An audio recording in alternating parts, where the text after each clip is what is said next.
Hey guys, welcome back to another episode. Welcome back to Katawa Shoujo.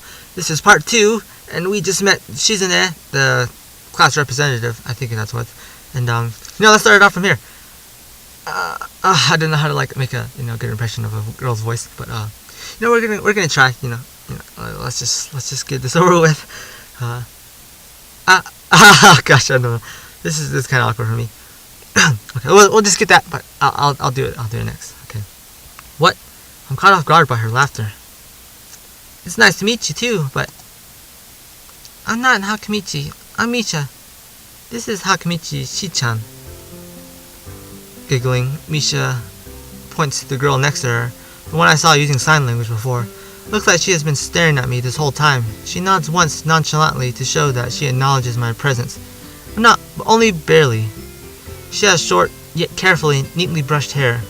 Part of oval-shaped glasses balanced on the tip of a dainty nose, and dark blue eyes that seem to alternate every few seconds between analytical and slightly bored. It's nice to meet you.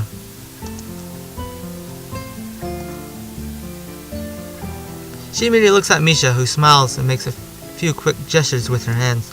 Oh, she, sign language? Hakamichi nods and makes a few gestures of her own. I start to wonder if the teacher was messing with me, saying things like, "You'll be able to talk to people, and who better to explain things to you?"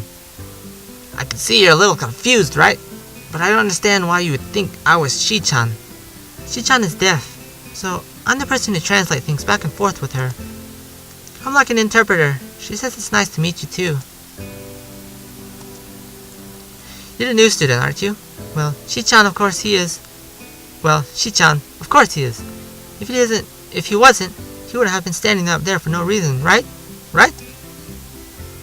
He seemed like a very interesting person, doesn't he? We knew there was going to be a new student, but we didn't know that he would be here today, so soon. He-chan, right? He-chan? Yep, it fits, doesn't it? Did I say it out loud? It's just a surprise. I never liked that nickname. I don't really see how it fits. You look like I imagined. She's like, yeah, that fits. Because I could totally understand what you guys are talking about. Ha! Yeah, you look just like He-chan. You look just like a He-chan. I wonder why everyone seems to think so. Hakamichi taps her fingers on the desk to get Misha's attention. They gesture back and forth to get to each other excitedly, their hands a blur. Misha seems a little overwhelmed. Sorry about that. Shi-chan wants you to know that she's the class rep, so if there's anything you need to know, you can feel free to ask her. Alright, sweet. Do you like the school so far? We can show you around a little if you haven't had the time to walk around and familiarize yourself with it. Misha stumbles with the hard word a bit, making it stick out in her otherwise fluid translation. Just like I did. I didn't purposely do it. I just suck at reading. Thanks. That would be pretty helpful, yeah. I just kind of came straight to class today. Oh. That's no good. You should always try to learn as much as you can about where you're going before you go there. Not just to school either. Always. Even if it's a trip to the convenience store. Really, Shi-chan? Haha. Learn about where you're going. Oh, learn about where you're going. I guess I didn't bother to do that, or just didn't care enough to do so. I didn't look forward to this, even if I committed myself to go along with it, half-assedly. But anyway. I don't say anything, but Misha signs something that ends in a shrug. What was that? It seems like it was about me. I feel like slumping over in my seat. Seat! Gosh, come on. Both of them are smiling, but that shrug hit me unexpectedly deeply. You look down, are you okay? Shizune. Don't take it the wrong way, please. I hate it when people are afraid to ask questions. That's how people learn things, by asking. Asking for help is perfectly normal. As much as needing help, stop looking like you just failed the test. Wow! Oh, damn. Alright. Well, I guess we're getting catching off. We're getting, Misha? Is it Misha? Misha is rubbing off her, her confidence against us and her, her likability and stuff like that. I don't know. I don't know what I'm talking about, just rambling on. Okay. Another thing. You don't have to call Shi-chan something so formal like Hakumichi or class rep all the time. Just call her Shi-chan. Okay, maybe that's too casual. Maybe Chizune would be more appropriate. Oh. Those honorifics, though. Yep, Chizune is fine. Okay, that would be a lot easier for me. I feel a lot more at ease. Both of them seem so friendly, so I feel like an idiot for being so apprehensive earlier. Especially about Shizune, who I assumed would be all business. Well, she still seems like that, just less so, I guess. Huh? Oh, right. We haven't even touched the assignment. We should start work now, or Chi-chan will get mad. The assignment is also kind of long, so we should start now if we want to finish it before the end of class. Wah! That too! Shizune glares at the two of us impatiently. I don't need to know the sign language to understand that. Yeah, it's body language. Everyone can understand that. Okay. Oh. Okay. I get the message. After class, we can take a walk around the grounds together. It's a nice day today, okay? The assignment is actually very challenging to get through, combining aspects of being both difficult and unnecessarily long. Still, we finish it in a few minutes. We finish it a few minutes earlier than anyone else in class, despite our late start. Shizune and Misha are really capable. They're quite different, though. The class rep is as calm and professional as she looks, while Misha is a lot more playful and girlish, not to mention a little more easily distracted. To be honest, the two of them did most of the work. I feel guilty about it. The clock tower bell rings, signaling the end of the period. Time for lunch! Without knowing what else to do, I follow Misha, who is beckoning me into the hallway and down the stairs. We descend even below the lobby where I met Muto down to the bottom floor. Just like everything in the school, the cafeteria seems too spacious and oddly modern in contrast to the class exterior. Its big windows open to the courtyard towards the main gate. It's the cafeteria! Her enthusiastic statement of the obvious makes people around us stare, but Misha doesn't seem to care about, so we proceed to the line. There's a rather long list of menu options, which seems great until I realize that many of them are to accommodate students who still need special diets. How nice! It almost feels like I'm back at the hospital eating portions measured with scientific precision to meet the needs of the patient. I pick something at random and follow Shizune to the table, sitting opposite of her. As I nibble indifferently at the food I'd rather not eat, Misha pokes me in the side to get my attention and points to Shizune. I don't understand sign, so the point escapes me. Maybe looking at the person who talks to you is proper and polite. Do you want to know something? What? About anything. We're your grades. Oh gosh, okay. We're your guides, so you should ask if there's something. I wonder. Let's ask about. Let's see. I think I got everything to ask about Shizune's deafness. Shizune intrigues me, and I kind of want to ask something about her. But I can't really ask about something that personal, can I? I can't come up with anything else to ask, so I just focus on my food while the girls talk between themselves. Misha and Shizune sign back and forth very animatedly, throwing sideways glances at me, but Misha refrains from translating. Maybe they are talking about secret girl stuff or something. I quickly notice the conversation in sign is not enough to fill a silence. We arrive in the classroom early, but we're not the first. That dark-haired girl that I noticed before is slumped over her desk at the last row. She jumps a little when Misha crashes into the room with the elegance of a rhino. She shrinks deeper into her seat. I can feel her tension all the way from here, as if she were slowly turning into stone just from our presence. Misha and Chizune either don't notice or don't mind it, as they walk directly past her to their seats and begin to converse.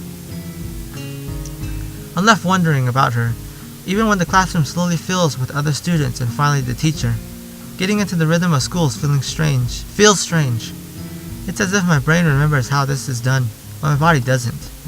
Towards the end of the class, I start yawning and counting the minutes left. I shouldn't be this tired on my first day of school. Maybe it's too long time spent in the hospital that made me like this. I'm even feeling physically weak and lifeless. Before long, the final bell rings. School is finally over for the day. Besides me, Misha and Shizune are having a short conversation. After a bit of deliberation, Misha turns to me. "Oh, unfortunately, we can't stay and show you around today, Hee-chan. We've got to hurry already, since there's a lot of work for us to do. You'll find your way around here, I'm sure of it. Oh, wait, the teacher said I'd have to see the nurse. Where do I have to go?" "Is that so? We can at least show you that much. Come on, the nurses have their own building, so we have to go outside." Alright. We join the flow of students making their way down the stairwell and outside, with the girls pointing out the senior classrooms in the same hallway as ours. When we get outside, the girls make their way to a smaller building right next to the school. It's built in the same style, so it looks like it's actually part of the main building. "This is the auxiliary building here. There's a lot of unofficial and important stuff inside, like the Yamaku Foundation office and all the nurses' offices. They even have a swimming pool. How is that official?" "Don't be silly, Hee-chan. It's for physical therapy, of course. Anyway, all the nurse staff facilities are in there too. The head nurse's office is on the first floor. You'll be fine from here, right? We'll be going then. See you tomorrow." "Yeah, thanks. Bye." A whole building for stuff that has nothing to do with the actual education. I guess it's necessary for a place like this. Oh, that's creepy. Well, if it was night, it would be even creepier, but, at least it's daytime. I walk in, hoping that this really will be... Oh gosh! I walk in, hoping that this really will be only a quick visit like the teacher said. On a white door on the left is a green cross with the text, "Head Nurse," and a nameplate. A voice from the inside responds to my knock almost immediately, but I can't quite make it out. It sounded a bit like an invitation to open the door, so I invite myself further in.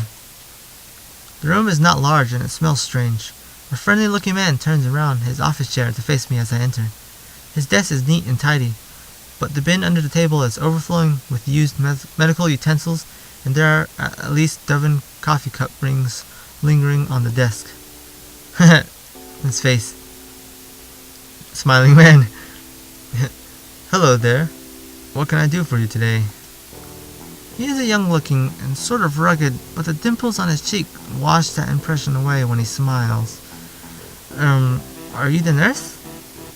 He smiles like a person who has heard this very same question hundreds of times. "Why, yes, I am. It says so on the door, no? You can call me by the name or just the nurse like everyone else." Of course, I shake off my confusion, realizing I probably should grab his extended hand. His handshake is rather firm and friendly. Right, I'm a new student, and my homeroom teacher told me to come and meet you. My name is Hisao Nakai." His eyes light up with revelation, and he snaps his fingers. "Oh, you're that Nakai. I was just reading your file in the morning. Some kind of chronic arrhythmia and related congenital heart muscle deficiency, right?" He gestures me to sit down in a vacant armchair in front of his desk. Yes. Good. Well, you've probably been briefed about the school enough, so I'll just go over this quickly. We have all kinds of facilities available, mostly physical therapy and such. There's always someone from my staff around, even at night, so never hesitate to call us if there is a problem. That famous 24-hour nursing staff. Wow, this is like a hospital. Well, not exactly. For instance, we don't do brain surgery here. His joke feels so out of place that I'm left thinking why he even said it. Yeah, just that it's really weird to have so many medical people at a school. You'll get used to it. I'm not so sure of that myself, but I don't let the nurse know it. Now, let me just find your file again. While he searches for something from his computer and shuffles stacks of papers around, I let my gaze wander around the room. It's an epitome of generic, I like to say. Beige walls and ceiling, dark gray laminate flooring, and all the equipment you'd expect from a school nursing office. Even the ridiculous educational posters are hanging on all 4 walls, reminding me to eat properly 3 times a day and from all the food groups. Smiling, the nurse draws a thick file from a stack of similarly thick files and opens it. So you already had medication for arrhythmia. Just remember to take your pills every morning and every morning and evening, or it won't be much help. Apart from that, do you do any sports? Rash stuff like, I don't know, boxing? He grins to his own joke, but I don't. Well, I played soccer occasionally with some classmates. Alright, I'm afraid I'm going to have to recommend you refrain from doing that. At least for the time being. Oh, my lack of reaction makes him raise an eyebrow, but really, I'm not too bothered by him forbidding me to kick a ball around. I guess I never did it out of burning passion for the sport. Just to have something to do. Any kind of concussion might be very dangerous to your heart, and risking another attack is not a good idea. Was the previous one caused by a sudden concussion to the chest area? There's no mention of that cause in your papers. Not exactly. Yeah, it's a different kind of heart impact, I guess you could say. I sidestep the question acceptably, and he glances at me over his papers with a more serious expression on his face. Still, you need to keep your body healthy, so some exercise would do you good. We have physical therapy and such available, as I said, but I don't think you really need such heavy measures. Just get some light exercise regularly. Brisk walks or even light jogging, jump roping, that sort of thing. Swimming, maybe. There's a pool here. So I was told. You were? Very good. At any rate, I'm sure you have been told this before. You just need to take care not to overexert yourself. He wags his finger to emphasize the point. No need really. I've heard this 1,000 times already. Absolutely no unnecessary risks. Take care of yourself. Okay. He goes over my papers one more time and sets them on the desk, obviously content. Good, that's it. Then come meet me if you ever need something. Alright. I'm ushered out before I even realize it. A quick visit indeed. I end up standing in front of the main building. And the auxiliary building. Although to my eyes they still look like one and the same. It's the first real look I get at the other students, so I watch people coming out of the school, going towards the gate or the dorms. Everyone seems to know where they're going, and I still keep thinking that most of them don't look too special for being students at a special school. Then again, neither do I. Does that make me one of them? One of us? I should go somewhere too, to prevent me from getting lost. It's around dinner time, but I feel tired instead of hungry. The weariness in me only grows as I trudge towards the dorms, set a little way apart from the main building complex.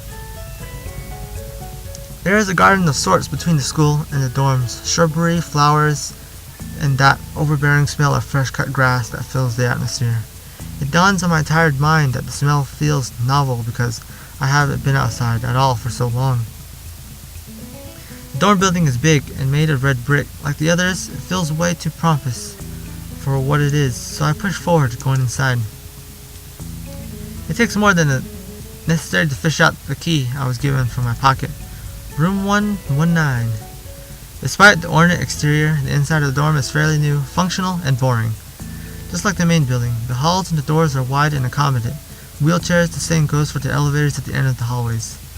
I poke my head around the corner of the common room door. Inside, a few students are watching the television. One nods and gives a quick hello before turning back to the TV. Seems that the only girls around here are sociable. I suppose that's perfectly fine with me. I climb the stairs to the upper floor. Here, small corridors branch off from the main hallway. Each of these minor halls seem to have a toilet and shower, as well as 4 rooms. About halfway down the hall, I spy room 119. The nameplates on the room adjacent to mine are blank. I guess there are just 2 of us here.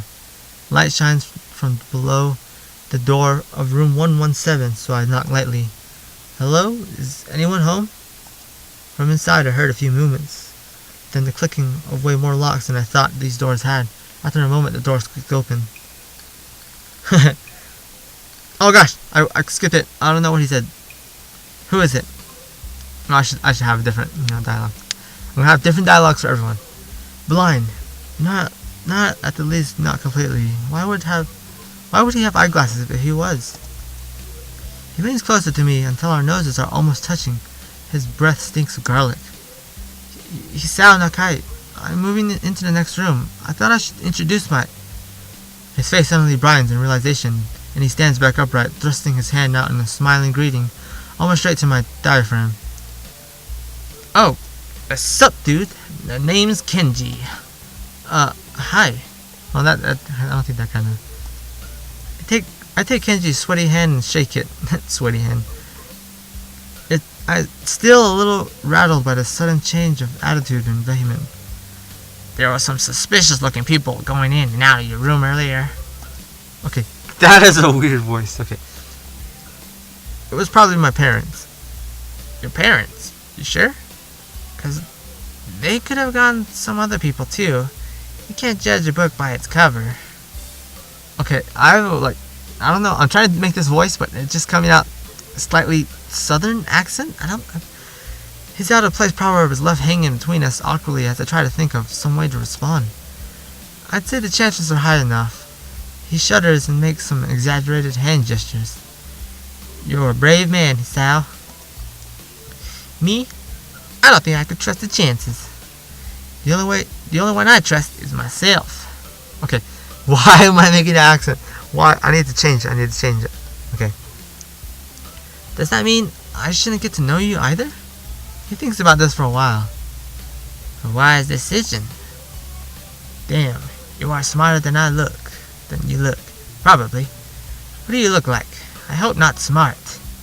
He squints his eyes and leans closer again, but I lean backwards to dodge it. Never mind. It doesn't matter.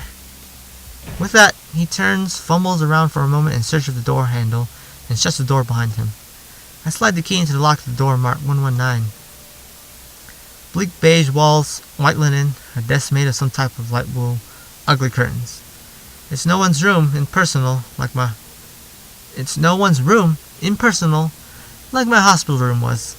My bags are sitting at the front of my bed, looking a lot emptier than they did this morning. The closet is sitting open, stocked with my clothes. Also, it seems that there are a number of school uniforms hanging there as well. A note is pinned on the sleeve of one of the shirts. Hi, Hichan. We've unpacked... Oh, I thought that was Misha for a second there. Hi, Hichan. We've unpacked your things and made your bed. They said that these don't fit, then you should go to the office tomorrow. If you have any problems, you can call us. Love, Mom and Dad. Alright. Well, at least I don't have to worry about unpacking. I kind of hope I would have. Then there would be something to do. It's still too early. I put the note down on the desktop and lied. Oh, dang it. Lying there makes me want to read something, but I had nothing with me. I wonder if the hospital conditioned me for wanting to read whenever I had nothing to do. The restless urge just keeps growing until I have to stand up. Maybe it's stress or something.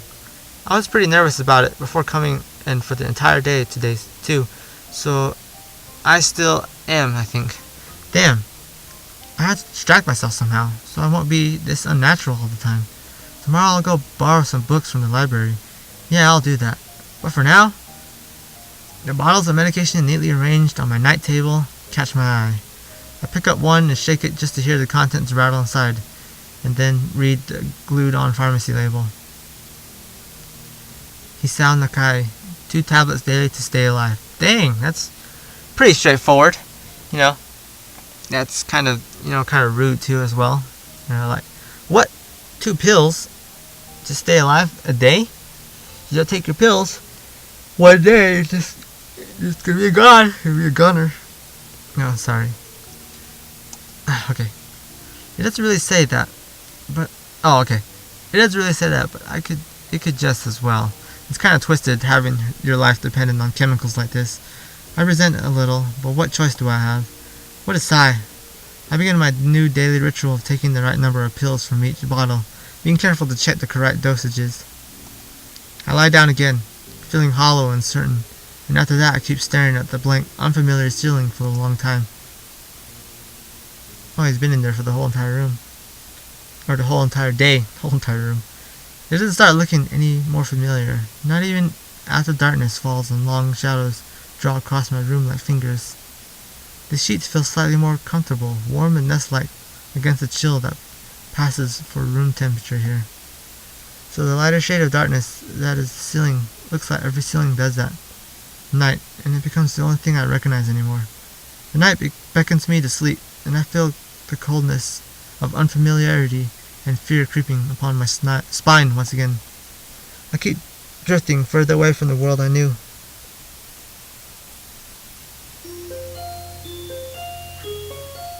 Oh sweet, cool transition. Katawa Shoujo. Alright.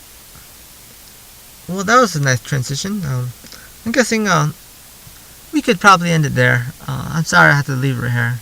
But at least my videos are becoming longer. I found that better program. So, as always, like and favorite if you enjoyed. Hopefully this, will be a continuous, playthrough. And, just write down in the comments to your heart's content. Whatever you guys desire, just go out there and just write it. And I will see you guys on the Lexicon Gamer. And I'll see you guys in the next video.